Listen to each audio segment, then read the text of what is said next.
اطاعت کے ضمن میں یوں سمجھیے جیسے الجبرا کے فارمولے ہوتے ہیں،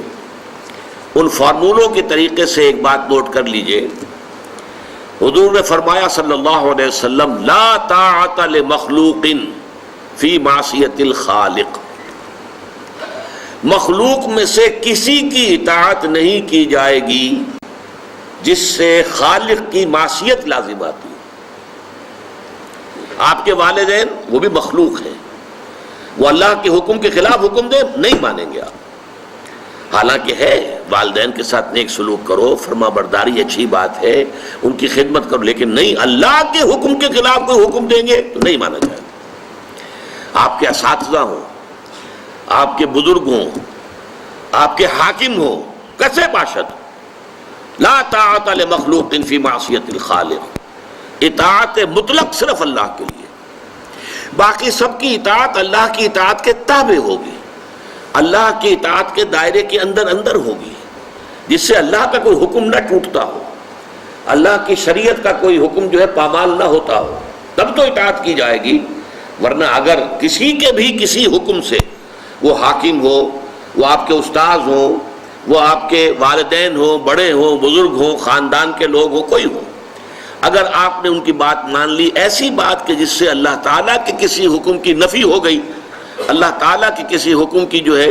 اس کے اندر نفی ہو گئی، تو پھر یہ شرک ہو جائے گا، شرک فی الاطاعت۔ ہاں اللہ تعالیٰ کی اطاعت کے دائرے کے اندر اطاعت کر دو گے کوئی حرج نہیں۔ اس فارمولے کو اب اپلائی کیجئے۔ میں اب یہاں آج جو گفتگو کر رہا ہوں بڑے سائنٹیفک اور یوں سمجھیے کہ میتھمیٹیکل انداز میں ایک انفرادی سطح پر اپلائی کروں گا اور ایک پھر یہ اجتماعی سطح پر، اس سے آپ کو اندازہ ہوگا کہ یہ کس شکل کے اندر یہ شرک جو ہے ظاہر ہوتا ہے۔ دیکھیے آپ کا نفس آپ کو ایک حکم دیتا ہے، اس کے اندر سے ایک طلب ابھرتی ہے، ایک خواہش ابھرتی ہے، آپ کو معلوم ہے کہ یہ خواہش حرام ہے، اب آپ نے اللہ کے حکم کو پس پش ڈالا اور اپنے نفس کی خواہش پوری کی، یہ مخلوق کی اطاعت ہو گئی اللہ کی معصیت میں، یہ شرک ہے۔ غور کر لیجئے، ایک حکم آپ کے نفس کا ہے، بہت خوبصورت انداز میں کہا ہے مولانا روم نے، نفس ما ہم کم ترس فرعون نیست لیکن ایراعون نیست، میرا نفس جو ہے وہ فرعون سے کم نہیں ہے۔ جیسے فرعون نے کہا تھا یہ ملک مصر جو ہے میرا حکم چلے گا، میں نہیں جانتا کون اللہ واللہ کون ہے، کون موسیٰ کا رب ہے، میں نہیں جانتا، میں ہوں یہاں کا حاکم، الیس لی ملک مصر وہذہ الانہار تجری من تحتی، کیا مصر کی بادشاہت میرے ہاتھ میں نہیں ہے، اور کیا یہاں کا سارا اریگیشن کا نظام میرے کنٹرول میں نہیں ہے؟ اسی طرح مولانا روم فرماتے ہیں کہ میرا نفس بھی فرعون سے کم نہیں ہے، وہ کہتا ہے یہ وجود میرا ہے، اس پر میری مرضی چلے گی،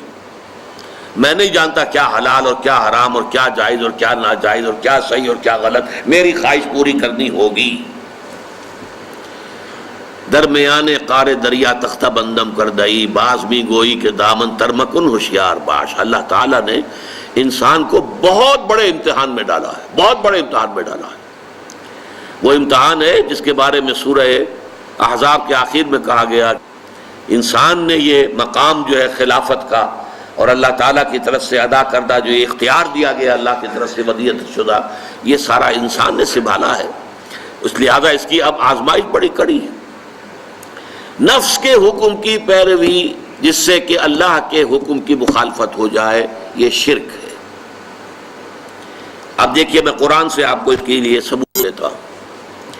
اہم مضامین قرآن میں دو جگہ ضرور آتے ہیں۔ سورہ فرقان میں فرمایا آیت نمبر 43، اَرَأَيْتَ مَنِ اتَّخَذَ إِلَٰهَهُ هَوَاهُ أَفَأَنْتَ تَكُونُ عَلَيْهِ وَكِيلًا، اے نبی کیا آپ نے اس شخص کو دیکھا جس نے اپنی خواہش نفس کو اپنا معبود بنا لیا ہے، الہ بنا لیا، لا الہ الا اللہ، وہ لفظ جو کلمہ طیبہ میں آیا ہے، لا الہ الا اللہ، اللہ کے سوا کوئی الہ نہیں، وہی اس آیت میں آیا، افرأیت من اتخذ الہہ ہواہ، جس نے اپنی خواہش نفس کو اپنا معبود بنا لیا ہے، افانت تکون علیہ وکیلا، اے نبی کیا آپ ایسے شخص کی ذمہ داری لے سکیں گے؟ پھر سورہ جاسیہ میں فرمایا آیت نمبر 23، افرأیت من اتخذ الہہ ہواہ وأضلہ اللہ علی علم، کیا تم نے غور کیا ہے نبی اس شخص کے حال پر جس نے اپنے خواہش نفس کو اپنا معبود بنا لیا ہے؟ اب دیکھیے کوئی ڈنڈوت نہیں کرتا، نفس کے آگے کیسے کریں گے، نفس کو سجدہ کیسے کریں گے؟ مراسم عبودیت تو کوئی نہیں ہو سکتے نا، یہ تو اطاعت ہے۔ نفس کی جو خواہش ہے بغیر یہ دیکھے ہوئے کہ حلال ہے یا حرام ہے، جائز ہے یا ناجائز ہے، صحیح ہے یا غلط ہے، اس کو پورا کر دینا، اس کا مطلب ہے آپ کا معبود آپ کا نفس ہے۔